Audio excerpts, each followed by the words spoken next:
Hello and welcome to online school India for library science. एक बार फिर से आप सभी का online school India for library science में जोरदार स्वागत है। दोस्तों, मैं आपका दोस्त Sumesh Singh Kachhawa EMRS librarian exam की तैयारी करने वाले तमाम विद्यार्थियों का हार्दिक स्वागत करता हूं। दोस्तों, जैसा कि आप सभी को पता है कि आप सभी ने डिस्टेंस एजुकेशन से लाइब्रेरी साइंस में डिप्लोमा या फिर बैचलर डिग्री आपने जो है पढ़ाई पूरी की है।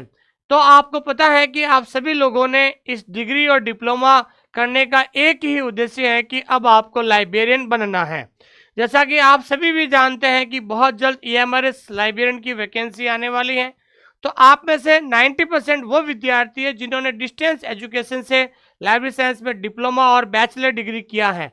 तो आप में से बहुत सारे विद्यार्थियों के कॉल और मैसेज आ रहे हैं कि सर, हमारे पास डिप्लोमा और बैचलर डिग्री तो है, लेकिन हमें ये नहीं पता है कि लाइब्रेरी साइंस सब्जेक्ट को कहाँ से पढ़ना शुरू करें, कैसे पढ़े, किस तरीके से याद करें। तमाम आपके मन में ये सवाल आ रहे हैं।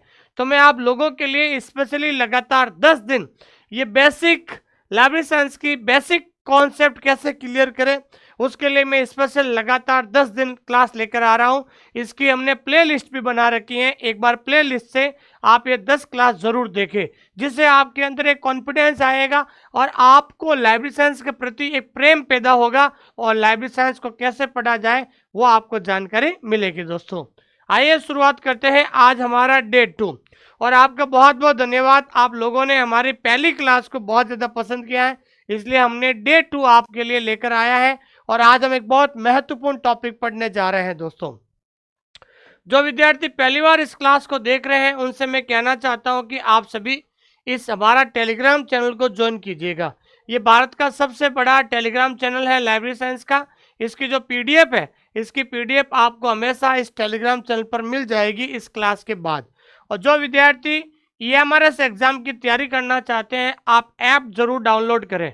और ऐप का नाम है ऑनलाइन स्कूल इंडिया, और जिसके अंदर हमारा फ्री कंटेंट दिया हुआ है।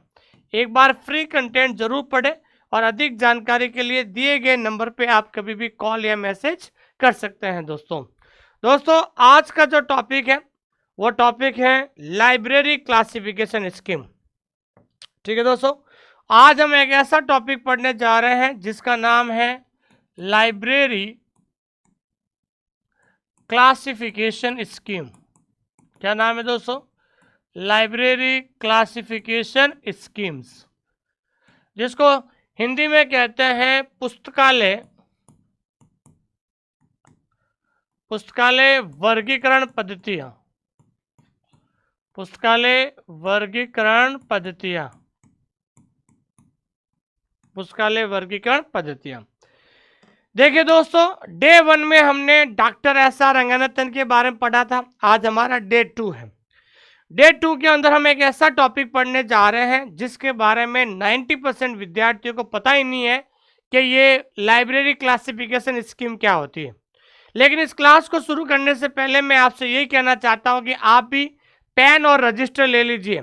जैसा जैसा मैं थ्योरी लिखा रहा हूं वैसे वैसे आप मेरे साथ भी नोट्स बनाइए। और नोट्स बनाने के बाद जब इस टॉपिक को 2-3 बार रिवीजन करोगे, इस टॉपिक का कॉन्सेप्ट क्लियर हो जाएगा। मेरा यह मानना है कि जब तक टॉपिक का कॉन्सेप्ट क्लियर नहीं होगा तब तक आप हमेशा इस सब्जेक्ट में हमेशा कंफ्यूज रहोगे और हमेशा उलझन में रहोगे। इसलिए मेरा व्यक्तिगत सुझाव आपसे यही है कि आप इसका क्या कीजिए दोस्तों, कॉन्सेप्ट क्लियर कीजिए। तो आज का हमारा टॉपिक है लाइब्रेरी क्लासिफिकेशन स्कीम, पुस्तकालय वर्गीकरण पद्धति। जैसे आप ईएमआरएस या केवीएस या एनवीएस की तैयारी कर रहे हो और भविष्य में आप सभी लाइब्रेरियन बनेंगे, तो लाइब्रेरियन बनेंगे तो आप एक लाइब्रेरी के लाइब्रेरियन होंगे। तो एक लाइब्रेरी के अंदर किताबों को व्यवस्थित करने के लिए, किताबों को सही अरेंजमेंट के लिए कोई ना कोई आपको एक वर्गीकरण पद्धति को फॉलो करना पड़ेगा, एक क्लासिफिकेशन स्कीम को फॉलो करना पड़ेगा। तो जब आप एक क्लासिफिकेशन स्कीम को फॉलो करोगे तो उस क्लासिफिकेशन स्कीम के बारे में आपको पता होना चाहिए, क्योंकि कोई भी क्लासिफिकेशन स्कीम होगी उसकी एक मेन क्लास होगी। उस मेन क्लास के आधार पर आपको किताबों को अलग अलग जगह पर व्यवस्थित करना होगा। उस मेन क्लास के आधार पर ही आपको सब्जेक्ट को बांटना पड़ेगा। जैसे वर्ल्ड में सबसे ज्यादा वर्गीकरण पद्धति का जो प्रयोग किया जाता है वो किया जाता है डीडीसी। किसके बारे में दोस्तों? डीडीसी के बारे में। तो आज हम केवल लाइब्रेरी क्लासिफिकेशन स्कीम की जो इंट्रोडक्शन है, कौन कौन सी वर्गीकरण पद्धतियां हैं, उसकी फुल फॉर्म क्या है, उसकी शॉर्ट फॉर्म क्या है, उनका डेवलपमेंट ईयर कौन सा है और उसके डेवलपर कौन है, तमाम ये सारी चीज़ें आज हम पढ़ेंगे। तो आप सभी पेन और रजिस्टर उठा लीजिए और मेरे साथ साथ आप नोट जरूर बनाइए दोस्तों। आइए शुरुआत करते हैं आज का टॉपिक। ठीक है, तो पहली वर्गीकरण पद्धति कौन सी है उसके बारे में आज हम चर्चा करते हैं दोस्तों। तो पहली वर्गीकरण पद्धति है जिसका नाम है डीडीसी। क्या नाम है दोस्तों? डीडीसी पहली वर्गीकरण पद्धति है, जो हम कह सकते हैं विश्व की सबसे पुरानी वर्गीकरण पद्धति कौन सी है? डीडीसी है। और वर्ल्ड में सबसे ज्यादा कौन सी वर्गीकरण पद्धति का यूज किया जाता है, वो भी कौन सी है दोस्तों? डीडीसी है। तो डीडीसी इसका शॉर्ट फॉर्म हो गया, लेकिन इसकी फुल फॉर्म आपको याद रखना है। इसकी फुल फॉर्म है डीवे डेसिमल क्लासिफिकेशन। इसकी फुल फॉर्म क्या है दोस्तों? डीवे डेसिमल क्लासिफिकेशन। तो ये डीडीसी की फुल फॉर्म है। देखिए दोस्तों, लाइब्रेरी साइंस एक्चुअली ऐसा सब्जेक्ट है, कई बार ऑप्शन में शॉर्ट फॉर्म भी दे देते हैं और ऑप्शन में फुल फॉर्म भी दे देते हैं, इसलिए आपको दोनों ध्यान रखना है। तो डीडीसी की फुल फॉर्म होती है डीवे डेसिमल क्लासिफिकेशन। इसको डेवलप किसके द्वारा किया गया था? तो मैं आपको बताना चाहता हूँ, डेवलप किया गया था मेलविल डीवे। किसके द्वारा दोस्तों? मेलविल डीवे। तो ये जो व्यक्ति है, ये जो व्यक्तित्व है, वो है मेलविन डीवी की फोटो है। तो मेलविन डीवी के द्वारा जो है डीडीसी यानी डीवे डेसिमल क्लासिफिकेशन को डेवलप किया गया था। और दूसरा सवाल बनता है कि इसको डेवलप किस ईयर में किया गया था? तो डेवलप्ड इन 1876 1876 में। ठीक है ना, 1876 में डीडीसी को डेवलप किया गया था। कब किया गया था दोस्तों? 1876 के अंदर। तो इसलिए मेरा विशेष निवेदन है आप सबसे, तो आपको पता होना चाहिए कि भाई डीडीसी विश्व की सबसे पुरानी वर्गीकरण पद्धति है। इसकी full form डीवे decimal classification, develop किया गया था मेलविन डीवी। और कब डेवलप किया गया था? 1876 में इसको डेवलप किया गया था दोस्तों। ठीक है, उसके बाद हम बात करते हैं दूसरी वर्गीकरण पद्धति। ठीक है ना, दूसरी वर्गीकरण पद्धति जिसे हम कहते हैं ईसी। क्या कहते हैं दोस्तों? ई और सी, ध्यान रखना, ईसी। ईसी की फुल फॉर्म क्या होती है? Expansive classification scheme. इसकी फुल फॉर्म क्या होती है? Expensive classification scheme. तो ध्यान रखना है, ईसी की फुल फॉर्म होती है एक्सपेंसिव क्लासिफिकेशन स्कीम। तो एक्सपेंसिव क्लासिफिकेशन को डेवलप किसके द्वारा किया गया था? तो आपको पता होना चाहिए, डेवलप किया गया था सीए कटर के द्वारा। किसके द्वारा दोस्तों? सीए कटर के द्वारा। तो सीए कटर ये महान व्यक्तित्व है जिन्हें फादर ऑफ डिक्शनरी कैटलॉग भी कहा जाता है। तो ध्यान रखना है, सीए कटर के द्वारा एक्सपांसिव क्लासिफिकेशन स्कीम को डेवलप किया गया था।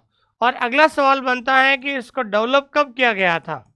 तो आपको पता होना चाहिए, डेवलप किया गया था 1891 में। कब किया गया था? 1891 में किया गया था।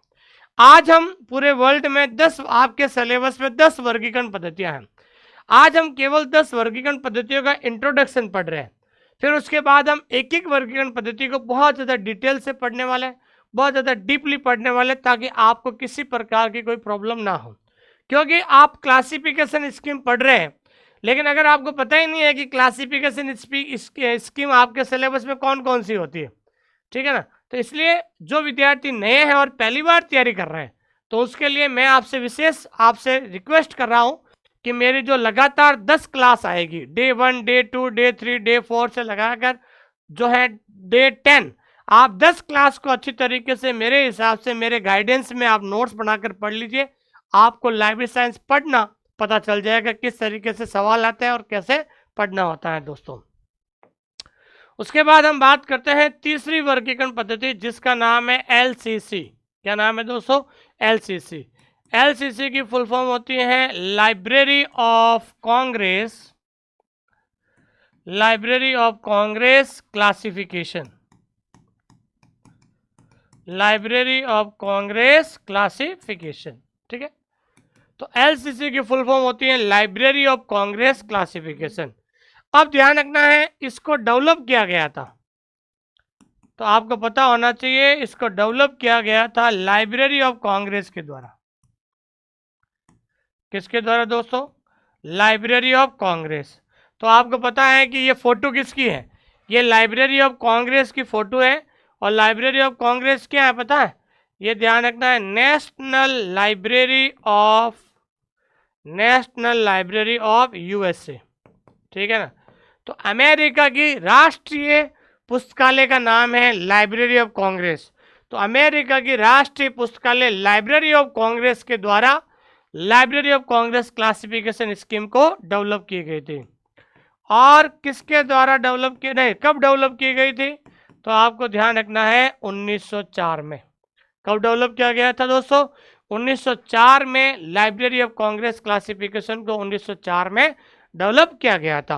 अब ध्यान रखना है कि कई बार सवाल पूछा जाता है कि अगर व्यक्ति का नाम पूछा जाता है आपको कि जो है ये वर्गीकरण पद्धति जो है किस व्यक्ति के द्वारा या किस दो व्यक्तियों के द्वारा इसको प्रिपेयर किया गया था। ठीक है ना? डेवलप तो किया गया था लाइब्रेरी ऑफ कांग्रेस जो कि अमेरिका की राष्ट्रीय पुस्तकालय है, लेकिन पूछा जाता है कि इसको तैयार किसके द्वारा किया गया? दो व्यक्ति। तो दो व्यक्ति का नाम याद रखना है, सीएम हैंसन। पहला व्यक्ति है सीएम हैंसन और दूसरा व्यक्ति है चार्ल्स मार्टेल। दूसरा व्यक्ति कौन है दोस्तों? Charles Martel. तो कई बार ऐसा भी सवाल पूछा जाता है कि सीएम हैंसन और चार्ल्स मार्टेल का संबंध किस वर्गीकरण पद्धति से है? तो आपको पता होना चाहिए सीएम हैंसन और चार्ल्स मार्टेल का संबंध जो है लाइब्रेरी ऑफ कांग्रेस क्लासिफिकेशन से संबंधित है। ये चीज आपको ध्यान रखना है। तो आपको व्यक्ति का नाम पूछा जाए तो ये, और किसके द्वारा डेवलप की गई है तो लाइब्रेरी ऑफ कांग्रेस, और कब है तो 1904 हो जाएगा। क्या हो जाएगा? 1904 हो जाएगा। फिर उसके बाद है चौथी वर्गीकरण पद्धति जो आपको विशेष इंपोर्टेंट ध्यान रखना। चौथी वर्गीकरण पद्धति है यूडीसी। क्या है दोस्तों? यूडीसी। तो यूडीसी की फुल फॉर्म क्या होती है? Universal decimal classification. Universal decimal classification. ठीक है, यूडीसी है, ये इसकी फुल फॉर्म होती है। और अगला सवाल बनेगा कि इसको डेवलप कब किया गया था? तो मैं आपको बताना चाहता हूं, डेवलप तो किया गया था इसको 1895 में। कब किया गया था? 1895 में। लेकिन अब आपको ये ध्यान रखना है कि इसका फर्स्ट एडिशन कब आया था। तो इन दोनों में क्या है कि बहुत ज़्यादा विद्यार्थी कंफ्यूज हो जाते हैं। तो ध्यान रखना इसका फर्स्ट एडिशन कब पब्लिश हुआ था? 1905 में हुआ था। तो कई बार ऑप्शन के अंदर 1895 नहीं देकर 1895 नहीं देकर वहां पर 1905 दे देता है। तो आपको ध्यान रखना है डेवलप तो हुई थी 1895 में, लेकिन इसका पहला जो संस्करण है वो आया था 1905 में। अगला क्वेश्चन है कि इसको डेवलप किसके द्वारा किया गया था? तो आपको पता होना चाहिए दो व्यक्ति। पहला नाम है हेनरी लो फॉन्टेन। ये ऊपर वाला व्यक्ति कौन है दोस्तों? Henry La Fontaine. ध्यान रखना, पहला है हेनरी लो फॉन्टेन। पहला व्यक्ति है हेनरी लो फॉन्टेन और दूसरा ये व्यक्ति है पॉल ऑटलेट। कौन है दोस्तों? Paul Otlet. तो दोनों व्यक्ति का आपको नाम याद होना चाहिए। तो हेनरी लो फॉन्टेन और पॉल ऑटलेट, इन दोनों व्यक्ति जो है किससे जुड़े हुए हैं? ये दोनों व्यक्ति जुड़े हुए हैं, आपको ध्यान रखना है, यूडीसी से। किससे जुड़ा हुआ है दोस्तों? यूडीसी से जुड़ा हुआ है। तो हेनरी लो फॉन्टेन और पॉल ऑटलेट के द्वारा इसको डेवलप किया गया था।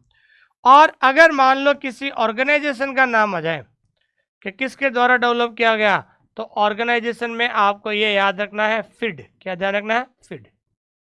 ठीक है, FID। क्या दोस्तों? FID, फिड, ध्यान रखना। तो सवाल एग्जाम में कैसा पूछा जाता है? अगर वहां पूछा जाता है कि UDC was developed by, option A ALA, ILA, फिड और यूनेस्को, तो आंसर होगा फिड। अगर सवाल पूछा जाता है UDC was developed by, option A Ranganathan, option B Melvin Dewey, option C Henry La Fontaine and Paul Otlet, तो सही आंसर होगा Henry La Fontaine and Paul Otlet. तो आपको इस तरीके से आपको ध्यान में रखनी है दोस्तों। ठीक है, तो ये चौथी वर्गीकरण पद्धति हो गई। उसके बाद हम बात करते हैं पांचवी वर्गीकरण पद्धति जिसका नाम है एससी। शॉर्ट फॉर्म क्या है दोस्तों? एससी। एससी का फुल फॉर्म क्या होता है? Subject classification. क्या होता है दोस्तों? Subject classification. ठीक है, तो एससी की फुल फॉर्म होती है सब्जेक्ट क्लासिफिकेशन, और सब्जेक्ट क्लासिफिकेशन को डेवलप किया गया था। डेवलप कब किया गया था? तो आपको पता होना चाहिए 1906 में। कब डेवलप किया गया था दोस्तों? 1906 में सब्जेक्ट क्लासिफिकेशन को डेवलप किया गया था। और डेवलप किसके द्वारा किया गया था? तो ध्यान रखना है, डेवलप किया गया था जेडी ब्राउन के द्वारा। किसके द्वारा दोस्तों? जेडी ब्राउन के द्वारा। तो जेडी ब्राउन के द्वारा सब्जेक्ट क्लासिफिकेशन को डेवलप किया गया था। और कब डेवलप किया गया था? 1906 में इसको डेवलप किया गया था। ये सवाल कई बार परीक्षा के अंदर पूछा जाता, इसलिए आज की क्लास का मेरा एक ही मोटो है, एक ही लक्ष्य है कि मैं देखिए, मेरे अलावा और भी अन्य लोग पढ़ाते हैं, लेकिन किसी भी टीचर के मार्गदर्शन से पढ़ने से पहले आपको पहले यूट्यूब पर उनकी कुछ क्लासेस देखो, आप फिर ऐप के अंदर डेमो क्लासेस देखो, एक तरीका। क्योंकि लाइब्रेरी साइंस के अंदर फार्म की संख्या पर मत जाइए आप, लेकिन वास्तव में तैयारी करने वाले विद्यार्थी बहुत कम होते हैं। और सबसे बड़ी बात क्या होता है कि लाइब्रेरी साइंस एक ऐसा टेक्निकल सब्जेक्ट है, स्टूडेंट्स समझ नहीं पाता कि हमें कहाँ से पढ़ना है। तो मैंने आप सभी के लिए, जो विद्यार्थी EMRS की तैयारी करेंगे, उनके लिए लगातार 10 दिन मैं ये क्लासेस लेकर आ रहा हूँ, ताकि आपके अंदर एक अच्छा कॉन्फिडेंस आए, आप पता लगे आपको कि वास्तव में इस सब्जेक्ट को कैसे पढ़ा जाए। तो मेरी 10 क्लास का मेरे साथ नोट्स बना लीजिए, उसके बाद आपको पता चल जाएगा कि यार इस सब्जेक्ट को ऐसे पढ़ा जाता है। ठीक है, उसके बाद ये है आपके जेडी ब्राउन साहब। कौन है दोस्तों? जेडी ब्राउन है ये। ठीक है, अगली जो वर्गीकरण पद्धति है जिसका नाम है सीसी। क्या नाम है दोस्तों? सीसी। इसकी फुल फॉर्म होती है कोलन क्लासिफिकेशन स्कीम। इसकी फुल फॉर्म क्या है सीसी की? सीसी की फुल फॉर्म होती है कोलन क्लासिफिकेशन, जिसको हिंदी में कहते हैं द्विबंधु द्विबंधु वर्गीकरण पद्धति। क्या कहते हैं दोस्तों? द्विबंधु वर्गीकरण पद्धति। ये कोलन क्लासिफिकेशन जो है ये भारत की है। क्या है दोस्तों? भारत देश की वर्गीकरण पद्धति है। तो भारत देश के अंदर जो वर्गीकरण पद्धति किसकी है? कोलन क्लासिफिकेशन है। इसको डेवलप कराने वाले कौन है? इसको डेवलप किसके द्वारा की गई थी? तो आपको पता होना चाहिए, इसको डेवलप की गई थी बाय रंगनाथन। किसके द्वारा दोस्तों? रंगनाथन के द्वारा जो है इसको डेवलप किया गया था। किसके द्वारा दोस्तों? रंगनाथन के द्वारा इसको डेवलप किया गया था। और इसको जो है डेवलप, ठीक है ना, और डेवलप किया गया था 1933 में। ठीक है, 1933 में ऐसा रंगनाथन, जिन्हें भारत में पुस्तकालय विज्ञान का जनक क्या कहा जाता है दोस्तों? भारत में पुस्तकालय विज्ञान का जनक कहा जाता है। और उनके द्वारा कोलन क्लासिफिकेशन वर्गीकरण पद्धति का निर्माण किया गया था 1933 के अंदर। तो ये है हमारे डॉक्टर SR रंगनाथन। तो आपके अभी तक 6 वर्गीकरण पद्धति हो गई। 7वीं कौन सी है उसके बारे में भी चर्चा करेंगे। 7वीं वर्गीकरण पद्धति है BC। कौन सी है दोस्तों? BC, जिसकी फुल फॉर्म होती है बिब्लियोग्राफिक क्लासिफिकेशन। जिसकी फुल फॉर्म क्या होती है दोस्तों? जिसकी फुल फॉर्म होती है बिब्लियोग्राफिक क्लासिफिकेशन। तो बिब्लियोग्राफिक क्लासिफिकेशन जिनकी फुल फॉर्म होती है, और इसको डेवलप किया गया था, ध्यान रखना, इसको डेवलप किया गया था H.E. ब्लिस के द्वारा। किसके द्वारा दोस्तों? H.E. ब्लिस। ये रहे H.E. ब्लिस साहब। तो H.E. ब्लिस के द्वारा बिब्लियोग्राफिक। अब देखो, अब कई बार इसकी फुल फॉर्म में बहुत सारे विद्यार्थी कंफ्यूज हो जाते हैं, इसलिए मेरा विशेष निवेदन है, BC की फुल फॉर्म होती है बिब्लियोग्राफिक क्लासिफिकेशन। क्या होती है दोस्तों? बिब्लियोग्राफिक क्लासिफिकेशन होती है। और इसे डेवलप किया गया था H.E. ब्लिस के द्वारा। और कब डेवलप किया गया था? तो आपको पता होना चाहिए, इनको डेवलप किया गया था 1935 में। इनको डेवलप कब किया गया था? 1935 में इनको जो है बिब्लियोग्राफिक क्लासिफिकेशन को डेवलप किया गया था। ये हो गया 7वीं। उसके बाद आठवीं वर्गीकरण पद्धति, आठवीं वर्गीकरण पद्धति एलबीसी। एलबीसी की फुल फॉर्म होती है लाइब्रेरी बिब्लियोग्राफिकल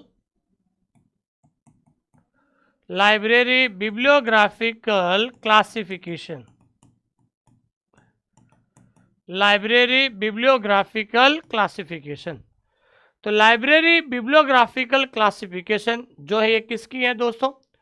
तो ये ध्यान रखना, ये जो एक वर्गीकरण पद्धति है वो है रशिया की। रशिया मतलब रूस देश की वर्गीकरण पद्धति है। ठीक है, इस वर्गीकरण पद्धति को डेवलप किया गया था 1959 में, 1959 में। कब डेवलप किया गया था? 1959 में, 1959 में। किसके द्वारा पता? Lenin state library. ये देखिए, ध्यान रखना, किसके द्वारा? तो इसको डेवलप किया गया था लेनिन स्टेट लाइब्रेरी मॉस्को। ठीक है, रशिया की राजधानी है मॉस्को, जहां पर लेनिन स्टेट लाइब्रेरी है। तो ये ध्यान रखना है, लेनिन स्टेट लाइब्रेरी का फोटो है जो रशिया की राष्ट्रीय पुस्तकालय है। क्या है दोस्तों? रूस की राष्ट्रीय पुस्तकालय है। तो रूस की राष्ट्रीय पुस्तकालय है लेनिन स्टेट लाइब्रेरी मॉस्को के द्वारा 1959 में जो है लाइब्रेरी बिब्लियोग्राफिकल क्लासिफिकेशन पद्धति का निर्माण किया गया था दोस्तों। ठीक है, और 9वीं वर्गीकरण पद्धति है RIC। RIC जिसकी फुल फॉर्म होती है Riders international classification. Riders international classification. ठीक है, तो राइडर्स इंटरनेशनल क्लासिफिकेशन, जिसे हम इंटरनेशनल क्लासिफिकेशन के नाम से भी जाना जाता है।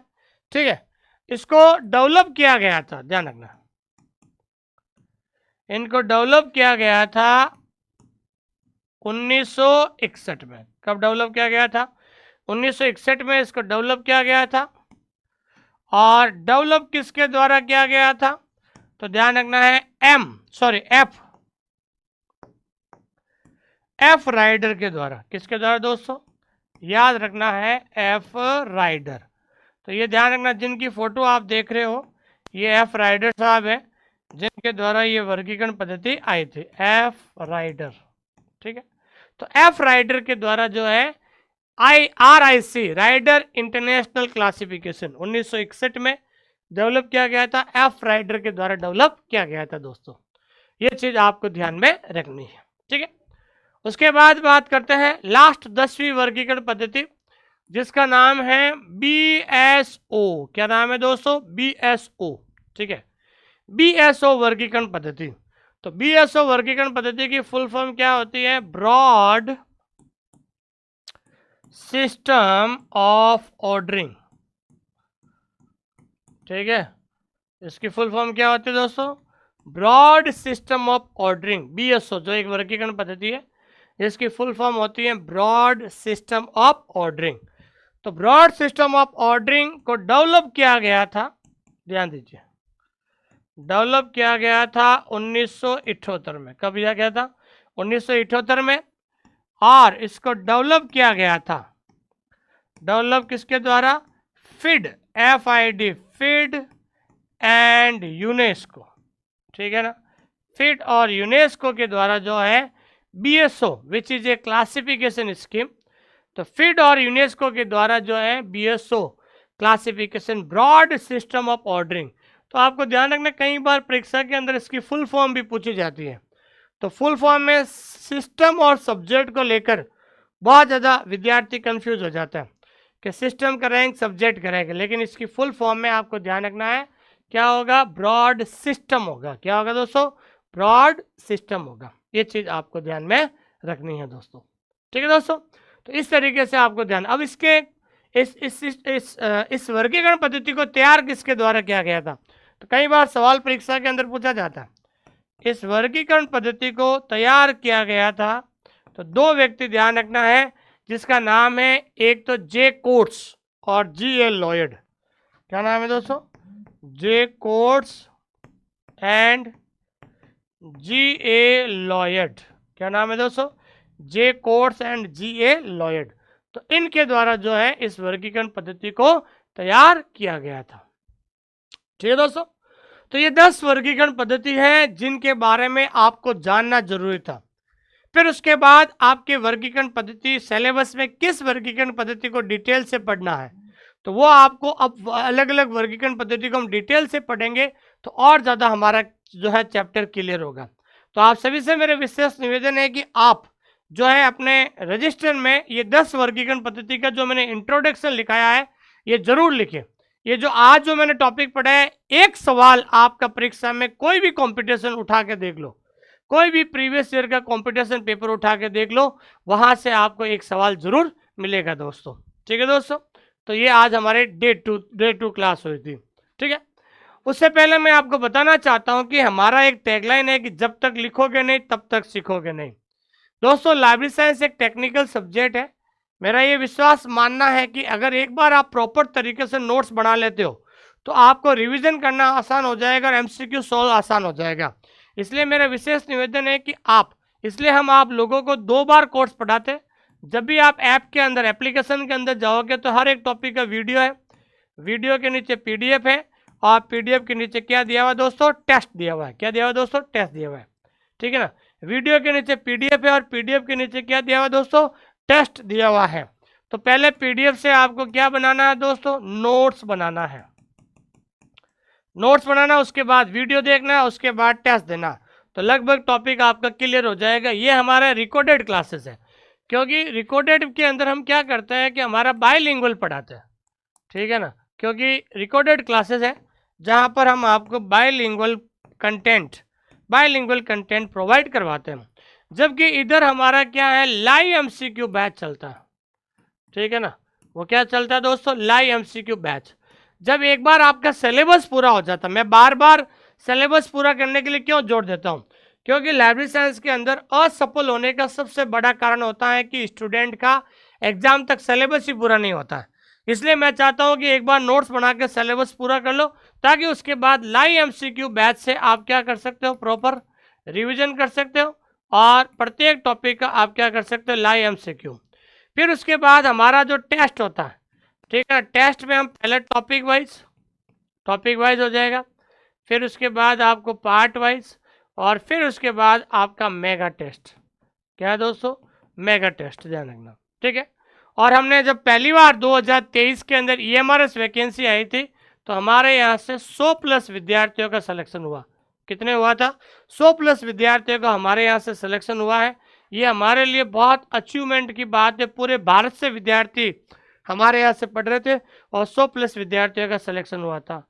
तो EMRS का बैच हमारा शुरू हो गया है दोस्तों। अभी 50% ऑफर चल रहा है। 6000 का जो कोर्स है मात्र 2999 में है दोस्तों, और बायलिंगुअल कंटेंट है। एक बार किसी भी टीचर के मार्गदर्शन में पढ़ने से पहले एप्लीकेशन के अंदर जाके डेमो क्लास जरूर देखें। जब आप पूरी तरह से सेटिस्फाई हो जाए उसके बाद ही आप कोर्स खरीदें दोस्तों। और सिलेक्शन टेस्ट सीरीज अभी हमारे चल रही हैं, बहुत बहुत बधाई हो आपको।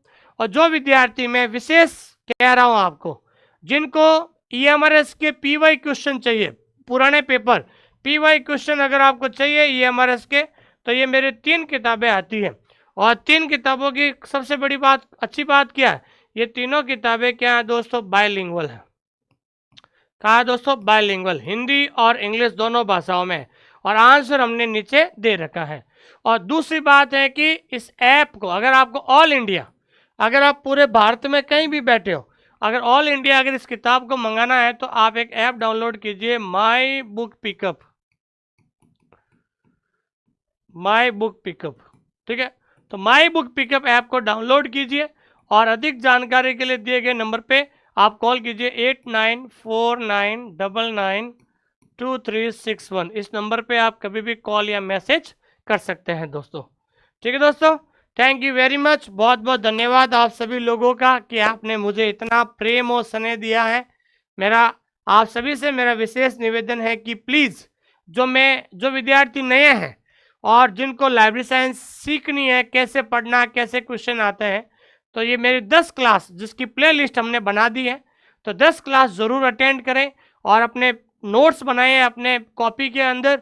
उसके बाद आपको पता चलेगा कि लाइब्रेरी साइंस को कैसे पढ़ा जाता है दोस्तों। थैंक यू वेरी मच, बहुत बहुत धन्यवाद आप सभी लोगों का। Thank you.